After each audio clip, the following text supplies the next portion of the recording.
A snow leopard, the rarest of Himalayan animals. It's a female returning to her lair.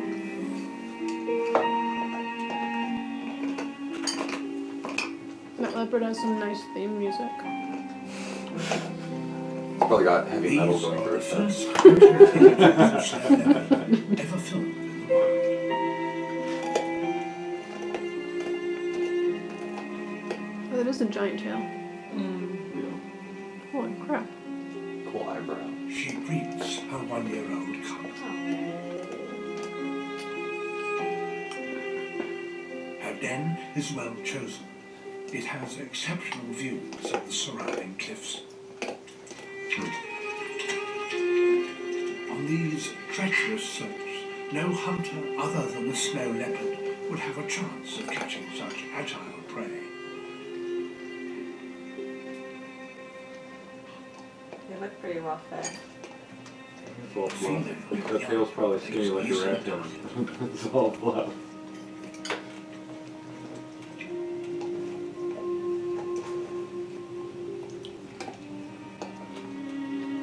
Oh, their facial structure is almost like a lion. But broader even. Yeah, I think that's all that torque Her muscle large and that paws stout give jaw. an excellent grip, and that long tail helps her balance.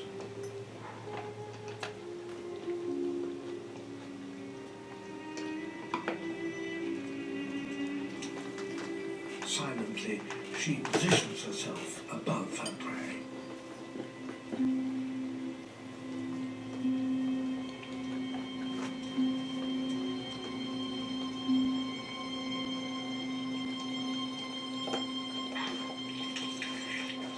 Oh, little baby goat.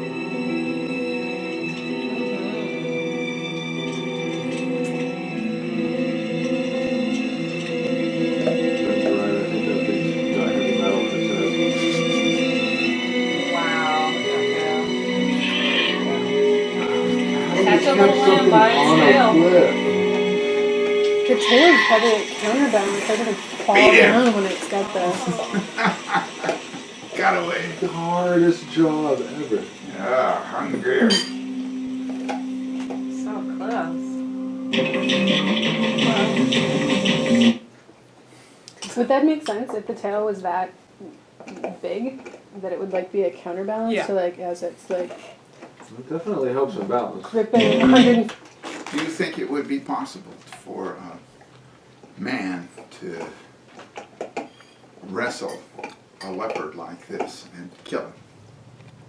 Yes. Barehanded? With no weapon? Barehanded, Depends on no, the context. no weapon. Depends on the man. Depends on the man. Well, like how big's that thing? Like that's not the size of a tiger or anything. No. And It's how? not really that big. And depends on the leopard too. You know, so they're like that. Yeah, if they go from 90 to 160 pounds, the females are like only 90 pounds. Well, 90 pounds of cat That's could tear you to pieces if it's got claws Well, I mean- and teeth like that. Pretty damn easy.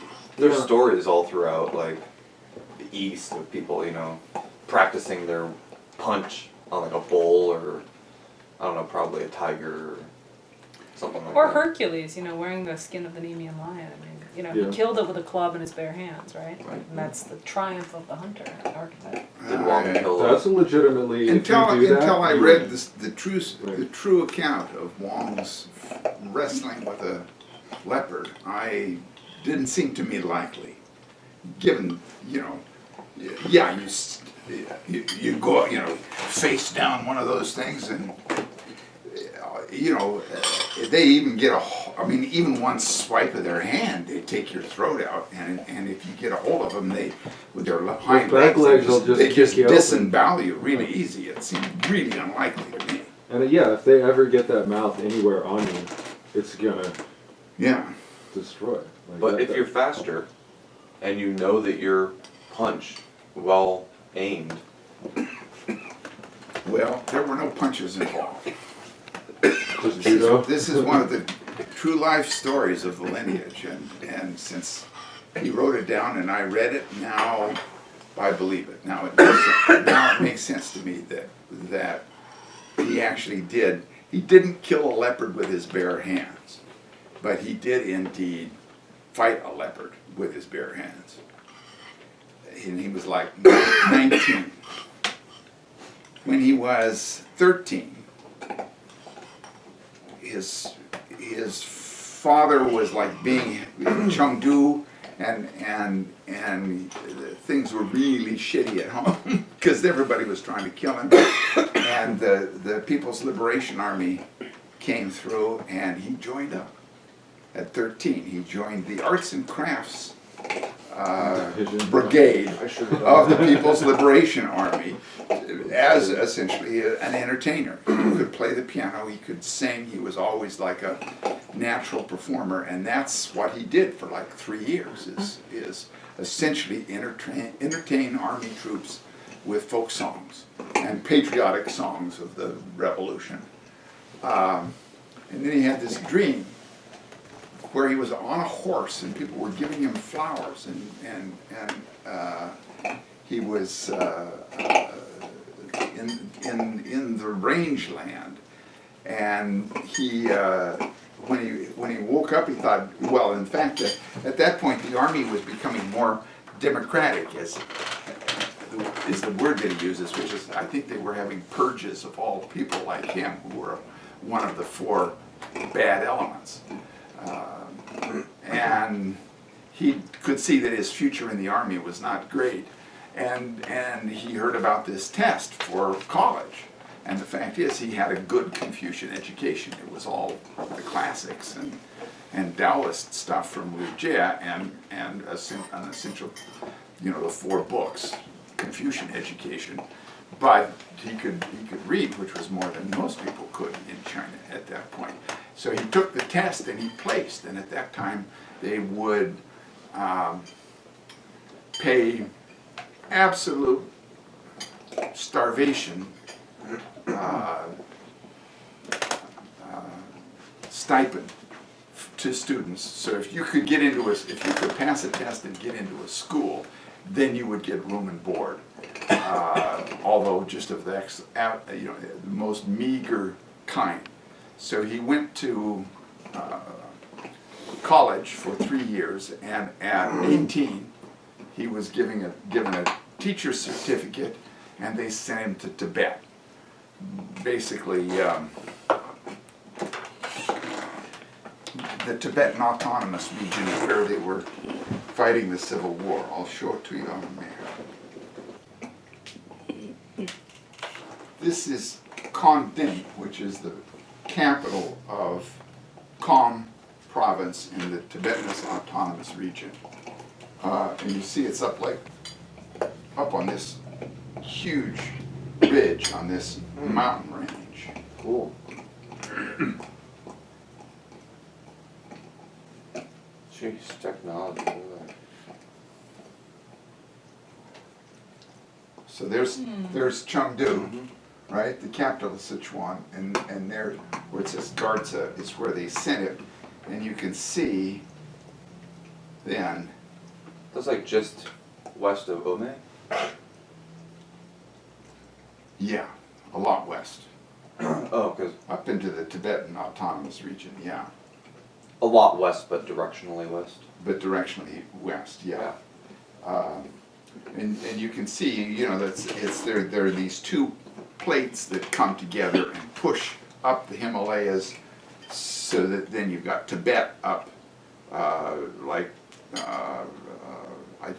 think probably 8,000 feet, the Tibetan plateau, and then you've got this mountain range that goes up to 30,000 feet, as high as any mountains anywhere.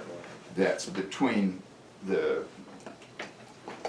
Sichuan plain and it looks like on that, the kind of country that we went there actually, and it's that kind of country, like it was in that video with that cat. It's like, of course, people don't go up there. You can't. It's like sheer cliffs with rocks that fall off, but there are passes that move through it, and you can see mountains like that on either side. Of course, you don't see any snow leopards. They're very, very reclusive.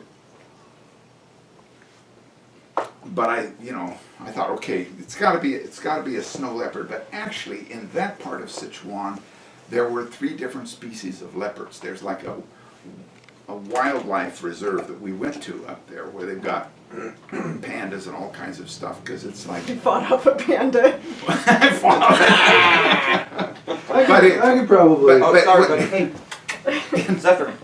in his story, he just says leopard. He doesn't say what kind of leopard. Doesn't say snow leopard, but because it's in Tibet in this really high country, I figure it's got to be a snow leopard. But in this wildlife preserve that's really close to there, they also had northern Chinese leopards and what they call a clouded leopard, which is a lot smaller.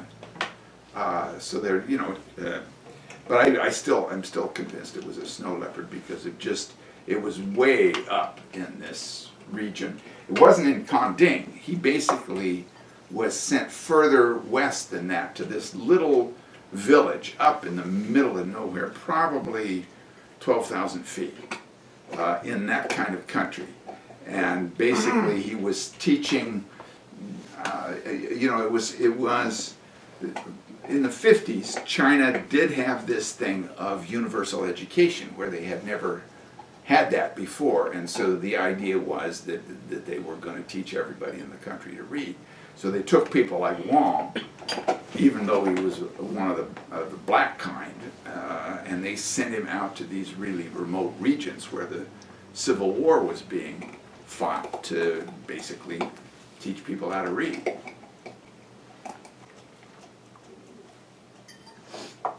So the story, as he tells it, is that, okay, he's a 19-year-old kid and he's teaching 18-year-old kids for the most part, between 8 and 18 in this little one-room school in this really remote village. And the kids complain that on the way to school, they have the sense that something's watching them. Something big is watching them. They maybe even caught a glimpse of it. But there is a deal about leopards because these are big.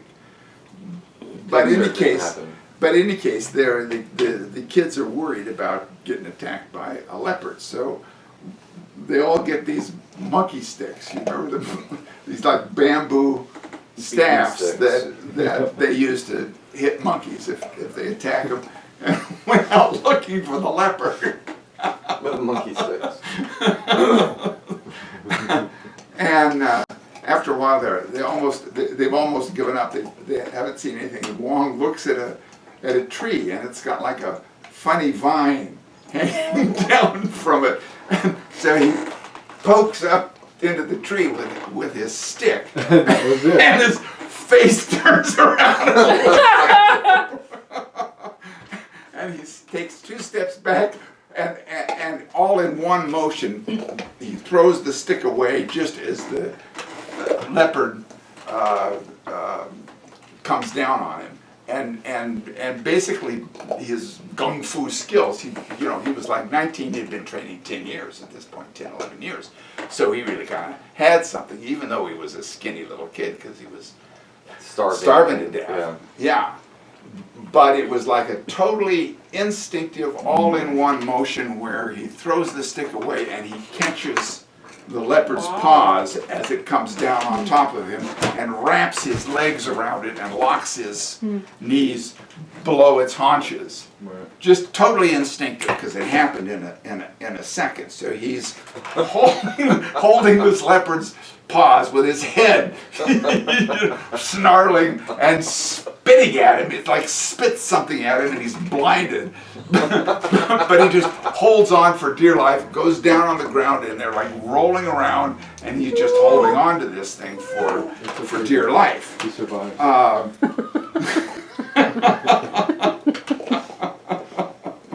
How could the face not get that close? Because he's holding him away like He's this. pushing it away.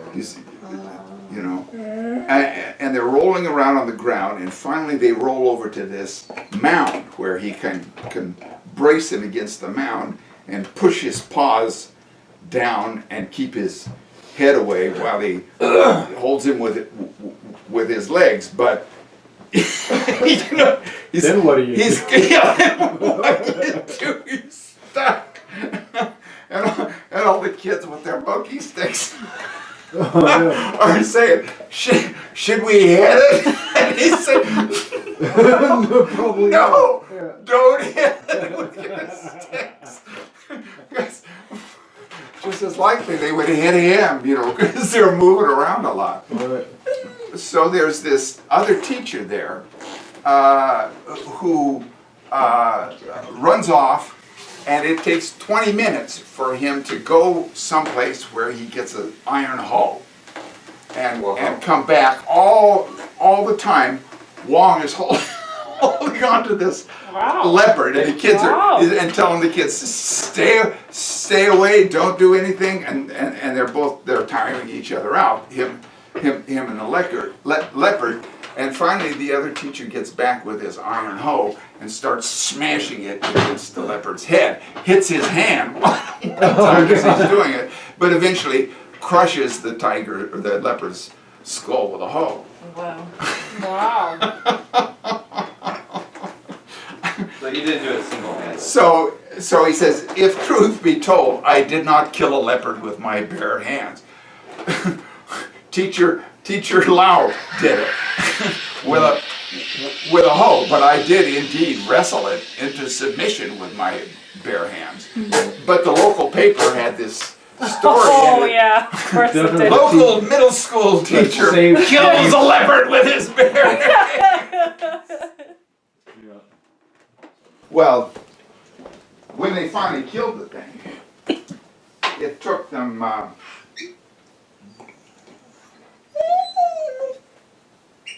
it literally, or he said, more than 10 minutes to pry his fingers off of the Wow. off of the arms of the, because he'd been holding on to this thing like that for 20 minutes. So it was a combination of reflexes from training, tendon strength, and adrenaline. You know, to where he just had locked onto this thing, and when they killed it, they literally had to pry his fingers off of it, and he couldn't walk. They had to carry him back to the village, and he couldn't eat, and he was like in bed for 3 days. And they had to feed him and take care of him. That does sound more believable as an account. Yeah, that to me makes sense than, you know, you face off with a leopard and Like, hit him before he can scratch you. No, I don't think so. I don't believe that. Yeah. You know, it's all over really quick, you know, in terms of, well, I mean, he had to hold on to the thing for 20 minutes, but basically, if he had let go even for a second of any of those paws or let him get close to him with those teeth, it would have been all over really quick. I wonder if there's anywhere where that newspaper article still exists. That would be so cool. Yeah, that would be great. I wonder, they do have it, yeah, it was 50, I think it was 56. Yeah, we got rid Zephyr. Good boy.